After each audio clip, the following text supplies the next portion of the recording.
সুজলা সুফলা বাংলাদেশের চিত্র প্রতিনিয়তই পাল্টে যাচ্ছে জলবায়ুর পরিবর্তনের প্রভাবে। বিশ্ব জলবায়ু ঝুঁকি সূচক 2019 অনুযায়ী ঝড়, বন্যা ও খরাসহ নানা ধরনের প্রাকৃতিক দুর্যোগের কারণে এদেশে ঝুঁকিতে রয়েছে 3,70,00,000 মানুষ। এর মধ্যে অন্তত 1,90,00,000ই শিশু। বৃহস্পতিবার প্রকাশিত জাতিসংঘের শিশু বিষয়ক সংস্থা ইউনিসেফের প্রতিবেদনে বলা হয়, দুর্যোগের কারণে দেশের প্রতি 3 জন শিশুর মধ্যে 1 জন মারাত্মক স্বাস্থ্য ঝুঁকিতে রয়েছে। 1,90,00,000 শিশু জলবায়ু পরিবর্তনের প্রভাবে সরাসরি ক্ষতিগ্রস্ত হচ্ছে।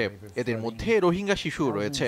আর এসব শিশুরা সবচেয়ে বেশি দুর্যোগপ্রবণ 20টি জেলায় বসবাস করছে। দুর্যোগের কারণে প্রতিনিয়ত কয়েক হাজার শিশু তাদের পরিবারের সঙ্গে বড় শহরগুলোতে পাড়ি জমায়। সেখানেও তারা নানা ধরনের ঝুঁকির মুখে পড়ে।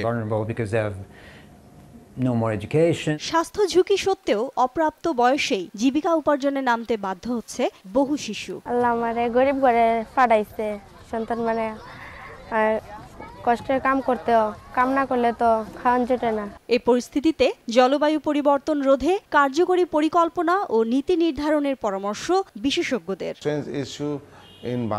বাংলাদেশের জলবায়ু পরিবর্তন এবং উন্নয়ন ইস্যু একটি অপরটির সঙ্গে জড়িত। এই সমস্যা মোকাবেলা করতে হলে আমাদের কার্যকরী পরিকল্পনা প্রণয়ন, প্রকল্প বাস্তবায়ন এবং সঠিক নীতি নির্ধারণ করতে হবে।